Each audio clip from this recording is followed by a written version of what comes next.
Ano ang mga kailangan mong gawin pagdating mo ng Canada? Number 1, humanap ng tirahan. Ngayon, napakaraming mga choices for you when it comes to housing. Merong apartment building, may condo, may bahay, may basement. It all depends on your budget and the location. Now, kung bagong dating ka lang, syempre, preferred mo yung affordable lang na mauupahan. You can opt for a room. This can be the cheapest option for you. Pero syempre, pag room, i-expect mo na shared ang bathroom, kitchen, at living area. But, if you preferred more privacy, you can go for a bachelor suite. Ito yung nandun na lahat. Nandun na yung living area, dining, kitchen. Sama-sama na sila. Walang division. Nung ginawa ko dati, nung nag-rent ako ng bachelor suite, bumili na lang ako ng folding standing wall na pang division. Para kunwari, may kanya-kanyang space. Yung eating area, yung kitchen, at yung bed. Mamaya tuturuan ko kayo kung paano makahanap ng murang rental place. Ayos ba yan? Next, kung gusto ninyo ng mas malaking space, you can go for 1 bedroom, 2 bedrooms, or 3 bedrooms. Depende sa needs ninyo at budget ninyo. Ito, meron na silang sariling bedroom, may living area, may kitchen. Ngayon, pag basement suite naman ang kukunin ninyo, ito yung mga things to take note. Meron bang mga tenant sa taas or upstairs?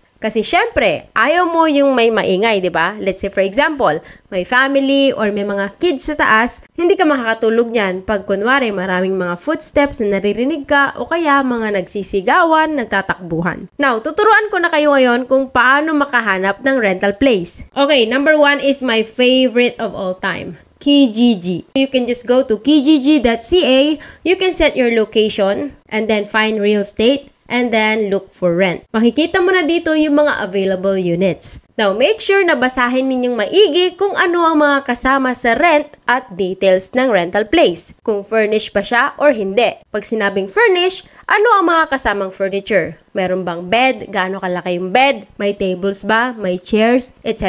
Alamin nyo rin kung kasama ang mga utilities at wifi sa rent. Ito yung tubig, kuryente, heat. Alamin nyo rin kung magkano ang damage deposit na kailangan. Ganun din ang kanyang location. Malapit ba ito sa sakayan or mga amenities? Siyempre, ayaw mong kumuha ng isang mauupahan na malayo sa sakayan. Especially kung bagong dating ka lang, wala kang sasakyan, magko-commute ka, mahirap maglakad at mag-commute pag sobrang lamig. Take note mo lang yan, okay? Next, you can also find rental places sa Facebook groups or marketplace. Just search the groups in your desired location and start searching. Next na kailangan mong gawin ay mag-open ng bank account. Napakaraming bangko ang pwede mong pagpilian. You can choose a bank account that has minimal fee or walang minimum limit. Walang monthly fees. Pag mga ganitong mga bank account, may mga number of transactions ang allowed per month. Kaya choose which one fits your needs. Baka mamaya, pinili mong account ay no monthly fee nga.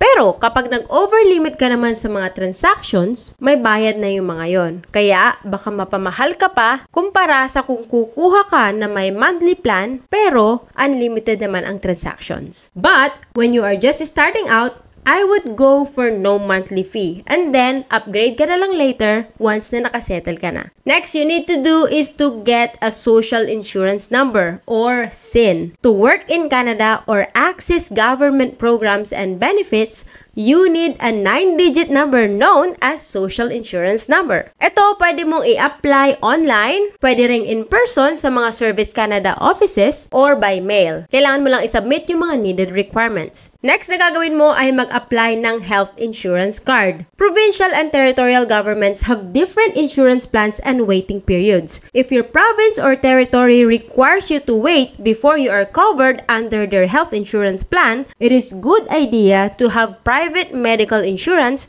to protect you and your family. Next, kung kasama ninyo yung mga anak ninyo, i-register nyo na rin sila sa school. Based on my experience, yung mga Filipino kids na nag-migrate sa Canada, well, I think mostly na mga kakilala ko ay nagiging top sa kanilang mga class. Base kasi sa kanila, mas madali lang daw ang schooling sa Canada kumpara sa schooling sa Philippines. That's what they say. Next, I explore your community. Check different neighborhoods. Familiarize yourself sa area ninyo. Saan ang malapit na grocery, bangko, mall, pasyalan, park, walking trails, saan ang sakayan, at iba pa. Kasi syempre, pag bagong dating pa lang kayo, most likely, you will take public transport, train or bus. So maganda rin na kabisaduhin ninyo yung mga ruta ng mga bus at kung ano ang schedule na pagdaan sa area ninyo. Next thing you need to do is to make connections and build your community. A great way to settle in Canada is to start forming relationships and building networks in your community. Schools, community centers, libraries, and places of worships are great places to meet people and make friends. Next na gagawin ninyo is to find a family doctor and dentist. Ngayon, pag may mga kakilala na kayo, you can ask for referrals. Next na gagawin ninyo ay to get a phone plan. Medyo challenging ito lalo na sa mga newcomers na wala pang credit history sa Canada. Kasi mostly ng mga phone plan or yung mga may contract ay kailangan ng credit check. So since bago pa lang kayo, ay hindi pa kayo pwede dito. Now, merong mga phone or mobile carrier na may mga prepaid plans.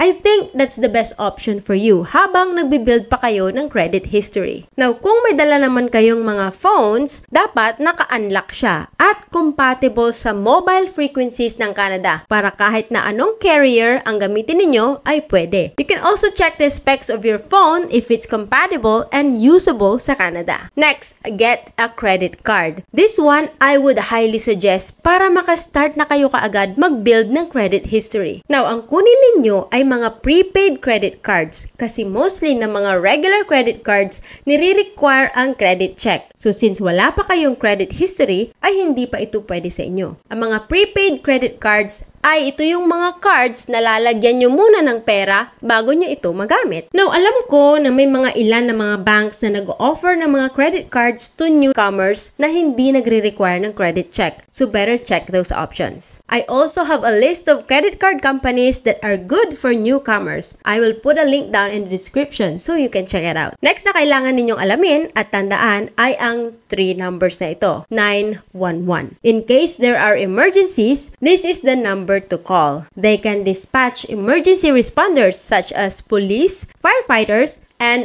paramedics. Next, if you plan to drive in Canada, alamin ninyo ang territorial or provincial laws in getting your driver's license. Usually nyan, there are 2 steps, the written exam and the actual road test. Nung kumuha ako ng driver's license, 3 steps ako kasi hindi pa ako marunong mag-drive noon. So, ang first step ko is to take driving lessons. May mga required number of hours na kailangan ninyong tapusin. Next, the second step is the written exam. Kasama na rin doon yung i-exam. And the last step is the actual road test. Ito yung magdadrive ka na ng kotse mo kasama yung examiner. So, sasakay siya sa passenger seat katabi mo, titignan kung paano ka mag-seatbelt, kung paano ka mag-drive, and then bibigyan ka niya ng mga instructions na kailangan mong sundin. At once maipasa mo na ang mga ito, you will get your driver's license. Ngayon, medyo nahihirapan sa road test yung mga Filipinos na nagdadrive na sa Philippines. Kasi nadadala nila sa Canada yung kanilang mga driving skills. Kaya minsan, or karamihan sa mga kakilala ko, ay nakakailang bagsak sa road test. Ako, ang advantage ko since hindi pa ako marunong mag-drive, yung mga natutunan ko sa driving lessons, yun ang naging foundation ko sa pagdadrive. At yun din yung tinitignan nila sa road test. Kaya, nakadalawang take lang ako, pasado na kaagad. Last on my list is to learn about Canadian laws and your rights and civic responsibilities as a resident of Canada. Siyempre, that's part of moving to a new country. We have to know the laws, rules, and regulations at mga patakaran nila para mas madali ang pag-adapt natin in our new home. At kung gusto mo naman malaman ang mga different side hustles na ginawa ko sa Canada to make more money, I have free guides and resources for you to download in my website. You can find them in the description below. And I also have created a video about it if you want to learn more. And you can watch that here next.